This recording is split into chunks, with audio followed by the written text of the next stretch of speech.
Ada durhaka halus, kita bisa buat contoh begini. Ibu sakit. Ibu sakit. Itu kadang-kadang mau kunjung ibunya yang sakit tuh lihat dulu. Ada yang sudah datang belum ke ibu? Ah, belum ada yang datang. Wah, enggak deh, nanti aja. Kalau sudah ada abang yang datang atau saudara datang baru datang. Kenapa? Dia takut menjadi orang yang datang pertama, takut kebetulan obat belum dibeli, takut dia yang suruh belikan obatnya. Halus. Jadi menghindar dari menolong orang tuanya. Sebuah contoh ya yang pernah kami hadirkan dalam satu silsilah. Ada seorang ibu, ini biar punya gambaran, makanya namanya durhaka kadang-kadang halus sekali. Ada seorang ibu sakit di rumah sakit. Dia punya anak 5 sudah berjaya semuanya. Anaknya sudah Masya Allah, mandiri semuanya. Kebetulan hidup di satu kota. Satu kota begini, suatu ketika ibu ini sakit. Padahal ibu ini nggak pernah sakit. Karena itu orang desa yang Masya Allah hidupnya dengan aktivitas, kemudian menjadi sukses dan sebagainya. Akhirnya sang ibu nggak pernah sakit. Sakit ini. Dan beliau janda, suaminya sudah meninggal. Di saat sakit, masuk rumah sakit, ternyata harus opnam, harus tinggal di dalam rumah sakit. Semua anak-anak dipanggil, kaget mendengar ibunya sakit, harus opnam. Gelisah semuanya. Akhirnya diputuskan sang ibu harus tinggal di rumah sakit. Setelah itu, kakak yang tertua tuh ngajak musyawarah. Bagaimana kalau? Berarti ini harus dibikin jadwal. Anggap saja rumahnya di Cirebon semuanya. Jadwal apa bang? Jadwal yang jaga Umi dong. Kan nggak ada yang jaga kalau kita pulang semuanya. Kan kita semua orang sibuk. Rupanya adiknya sepakat semuanya bahwasanya tidak bang, kita nggak usah pakai jadwal-jadwal. Abangnya kaget, bagaimana adik? Ibu sakit, kalau pakai jadwal siapa yang jaga? Terumahnya anak-anak itu kompak berkata, bang, saya sudah izin sama suami saya sudah izin sama suami. Semua sudah ngomong, kami tidak pakai jadwal karena kami ingin nginep di sini semuanya. Ada abangnya, kok gitu? Iya, kami nginep sana.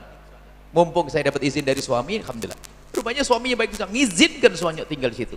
Sehingga sang ibu merasakan bahwasanya setelah lama ditinggal anaknya pada menikah, rumah sendiri dengan suami sampai suami telah meninggal, sepi.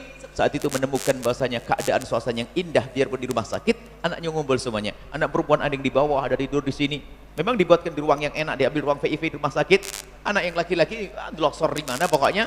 Sang ibu itu sambil lihat anak-anaknya yang dulu masa kecilnya terlihat kecil-kecil, sekarang sudah gede-gede. Akhirnya betul. Akhirnya pulang pun anak-anaknya itu kalau nengok suaminya pulang pergi nggak pakai jadwal begitu. Hingga berhari-hari, sehari, 2 hari sampai 10 hari lebih.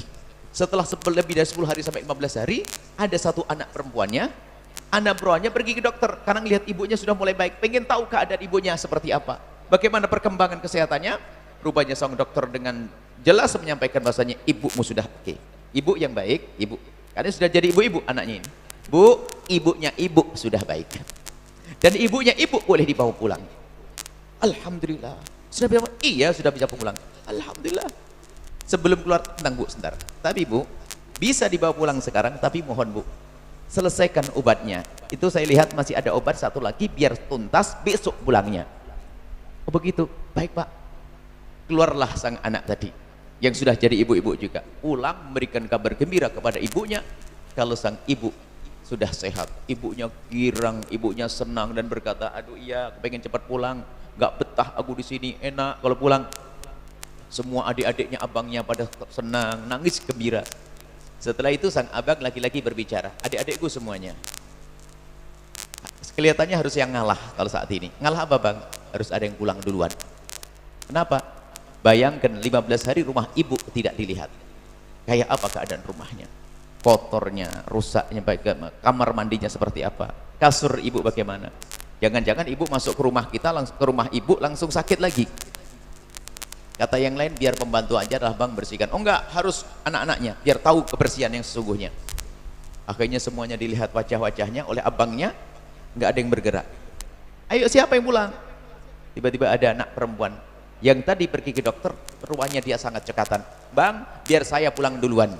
Saya akan bersihkan, saya akan beresi. Ya sudah kamu pulang duluan. Pulanglah dia. Sore itu pulang, dibersihkan kamar mandinya, ranjang dirapikan semuanya, dibuka jendelanya, dibersihkan. Dan begitu semangatnya dia di dalam membersihkan kamar tersebut, rumah sakit apa kamarnya ibunya, dia matikan itu HP. Zamannya zaman HP sudah. HP dimatikan, belum ada WhatsApp, HP dimatikan. Setelah dimatikan, sholat isya tertidur dia. Besok paginya dilanjutkan lagi, terus bersih-bersih sambil menanak nasi, nyiapin apa-apa yang bisa disiapin sampai jam 8 menjelang jam 9. Dia tuh nunggu kok tidak ada kabar, kapan ibunya mau pulang, nggak ada. Akhirnya setelah itu dia mengambil HP, baru sadar rupanya HP-nya dimatikan. Setelah dibuka kaget, rupanya kebanyak surat SMS dari abangnya, dari saudara. Kaget, belum sempat membaca SMS, tiba-tiba ambulan sudah ada di depan mata, masuk rumahnya, masuk rumah ibunya. Kaget dia, dibanting itu HP, langsung berdiri menyambut ambulan. Gemeteran takut, kenapa pakai ambulan? Bukankah abang punya mobil yang bagus? Bukankah punya adik punya mobil yang bagus? Kenapa harus pakai ambulan? Jangan-jangan ibu meninggal, jangan-jangan ibu wafat. Dia gemeteran, ketakutan. Belum sempat baca HP, belum sempat ngomong, ambulan sudah di depan mukanya. Setelah ambulan di depan mukanya, keluar abangnya, keluar adiknya, keluar saudaranya. Empat saudaranya keluar. Gemeteran, mana ibu? Keluar susternya satu. Semakin takut dia. Tak tahu yang terakhir ada seorang ibu yang tampak lebih cantik dari sebelumnya. Ternyata ibunya sehat yang sudah bisa berjalan sendiri. Kaget dia, melompat dan dipeluk ibunya. Lalu berkata, abang kenapa kok bikin kaget? Kenapa harus pakai ambulan? Kenapa kok tidak pakai mobil pribadi? Rupanya abangnya berkata, tadi mau pakai mobil pribadi, cuman pakai mobil pribadi terlalu kecil, sehingga kita tidak bisa bareng-bareng. Akhirnya sekalian dah, biar ibu pulangnya enak, nyaman sambil bareng, pakai mobil ambulan dan kita bisa ngeriung bareng-bareng satu mobil. Lihat, anaknya begitu perhatian sama orang tuanya. Indah. Cuman Allah Maha tahu, ini yang perlu kami hadirkan. Allah Maha tahu yang ada di hatinya anak-anak itu. Allah Maha tahu, sebab urusan bekti, urusan hati. Sambung atau tidak dengan orang tuanya. Allah Maha tahu anak perempuannya yang datang ke dokter yang semangat bertanya tentang keadaan ibundanya. Allah juga Maha tahu di saat sang anak perempuan milih untuk pulang. Dia pergi ke dokter bukan hanya bertanya tentang kesehatan ibundanya, tapi juga bertanya tentang biayanya berapa. Kemudian dia milih pulang ke rumah, dia juga punya maksud dalam hatinya. Dia pulang ke rumah dan dia mematikan HP-nya, Allah Maha tahu. Sebetulnya setelah dia tahu biaya rumah sakitnya, kemudian dia milih pulang dan mematikan HP-nya, itu sebetulnya diam-diam dia itu menghindar dari dimintai sumbangan untuk mengeluarkan ibundanya dari rumah sakit. Halus. Biasanya gayanya sok sibuk dengan yang lainnya, biar gak dimintai sumbangan. Banyak seorang anak di saat ibunya sakit ogah-ogahan, tahu yang abang, biar abang saja deh yang kaya, abang yang bantu nanti, kan abang kaya. Oh enggak, urusan ibunda biarpun anda paling fakir, anda harus paling banyak kalau anda punya bekti. Kadang ada seorang ibu misalnya bulan Ramadan atau Lebaran itu mau, nak aku mau ke rumahmu nak ya, nanti bulan Ramadan ya sama kamu nak ya. Iya bu, iya bu, iya bu. Setelah iya tuh telepon sama aja abangnya, bang, abang ibu katanya mau tinggal di rumah saya bang. Oh ya bagus, gak apa-apa nak. Bang, rumah saya kan kecil bang, rumah abang aja yang gede bang ya.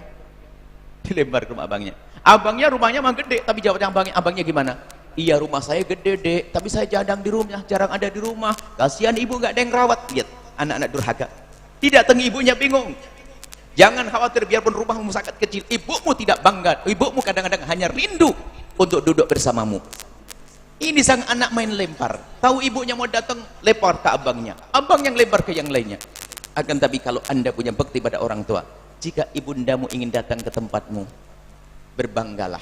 Dan untuk mengukur anda punya bekti atau tidak, lihat kesenanganmu. Mungkin rumahmu sangat kecil, akan tapi anda akan berkata bahwasanya, untuk ibu akan aku beri kamar yang terbesar, biarpun rumah saya kecil. Ini urusan orang tua.